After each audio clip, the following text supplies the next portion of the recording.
Hey, what's up, guys? How you doing? This is Rohit from the Gears Legacy. Welcome back to my channel. Today I'm going to be doing a video about the modifiers for Horde. Yeah, that's right. The modifiers are the settings that you use to create a private match, and it changes your difficulty basically based on the what you use. So let's just get started with that. Um, so I'll explain of what each of the modifiers are, and then I will let you guys know which ones you should be using and which ones you shouldn't, um, depending on what kind of game you want and what that affects on the game, whichever modifier you use. Alright, so first thing first is you can only choose your own modifiers, like a custom setting on your private game. You cannot do that on the game if you're looking for a public game, because you will then have to choose the survivor as a first, more health as a second, lethal region, and so on. But if you're hosting a game, then you can choose to have random modifiers such as power drain or execution rules or region penalty, just from each side of the modifier. So it doesn't really matter what you choose. There is no restriction on that. You don't have to have the survivor on. So, alright, so let's start with the first one here, guys. The first one is called a survivor. What this does is basically, if any of you guys have played the Gears 4 Horde, this is basically Iron Man. So what it does is basically, if everybody fails, if everybody dies at say wave 35 or whatever, then the game ends. It does not let you continue the game from that point onwards. You'll always have to go back to the lobby and restart the game. So this is, I would suggest to only turn it on if you know that the team you have is good and they're working together and they're communicating. Alright, so this is the first one. So if you take that, if you choose to have this modifier, it will select your intermediate difficulty. Obviously, one modifier out of the 7 modifiers is intermediate, 2 modifiers is experienced, advanced, and elite.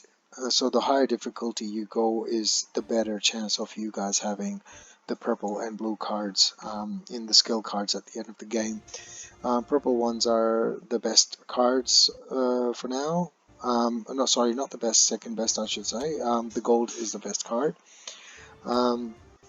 Then you have, as you can see up the top in the left hand corner, as I select more modifiers, it increases the chance of getting gold cards and purple cards and blue cards. Master is the highest difficulty, where you have all the modifiers turned on. Alright, going back to continuing to the second modifier here, which is called more health. So what that does is basically enemies have increased health. So pretty straightforward, self-explanatory. Enemies will have more than normal health. So the next one is more lethal. So enemies are doing more damage to the players. Like, as we already know, Claw is the most deadly one in the hands of the enemies, and it shoots you down in one shot. Hammer Burst is the same. So yeah, this one is a deadly one. Region penalty, enemies can players' health regenerates 50% slower.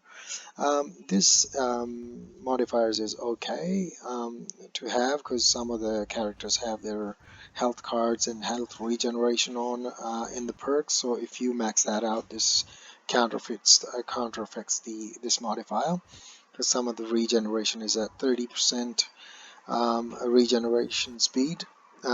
Say for example Jack or any other scout class. So you'll still be regenerating your health at lower than 20% slower, but it's okay. So the next one is execution rules, which is basically when the enemies bleed out and go down to the crawling state, you have to actually go up close and kill it. Or Baird or a sniper can actually shoot him down with the AMBAR or the sniper rifle, but the sentries won't be able to kill them. Okay, the regeneration is enemies regenerate their health over time. This is a really a good one, especially where, on the master game you'll have this on, and that's why we can see sometimes, you bring down matriarch or something down in health quite significantly, and if you let it go, if you stop firing, it will regenerate. So that's another one. The last one would be the power drain. So basically what this does is affects your buying items from the fabricator and building fortifications. As you progress in the waves and as you buy more and more fortifications, it will get expensive. So that's why what you need to do is basically communicate. Like I said earlier, have a Dell at the start of the game, have him Dell build with everything discounted, and then Baird can start building, and then if the barriers go up in price, then JD can buy it, Lizzie can buy it, Jack can buy lockers if cheaper, so things like that. You just have to communicate, guys, okay?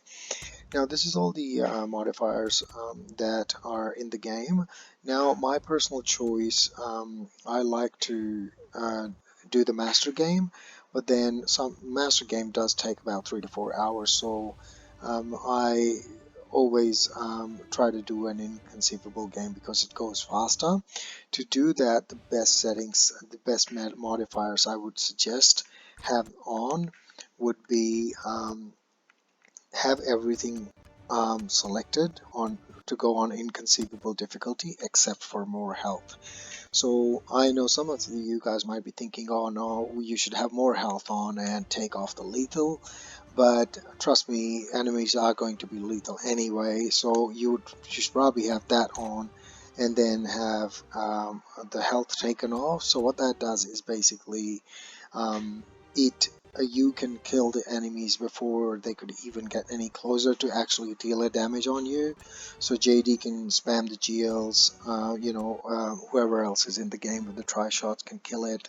Barriers, expand the barriers out. Baird's barriers will bleed the enemies out. And you will notice on towards the end of the waves, you will see that the major, like all the bosses will spawn with like almost half health, which is very convenient because then you can just use your ultimates and kill the bosses very quickly. So what I've noticed is once you have leave this modifier turned off, the game will cut down in time to 45 minutes at least, for the full game. So another thing you can do is you can choose to start at wave 21 or 31 depending on how much time you got. But this is my favorite inconceivable setup for the modifiers, and if I'm trying to do insane, if I have a weak team, then I will take the health regeneration off as well. This makes the game very easy. You can even use Faz on this kind of setup and kill a lot of things. So that's the tips for the beginners, guys. If you're looking to get some decent amount of cards and not die in the process and not have a really long game, you try these modifiers and let me know how you like this setup. Obviously, for the power drain, to tackle that, you need to have your jack and forge so they can keep melting. But other than that, this is all for me, guys. I will come up with a new video for you guys. If you like the video, please hit like and subscribe to my channel. And those of you who have subscribed, thank you so much. And I will see you guys in the next video. Take care.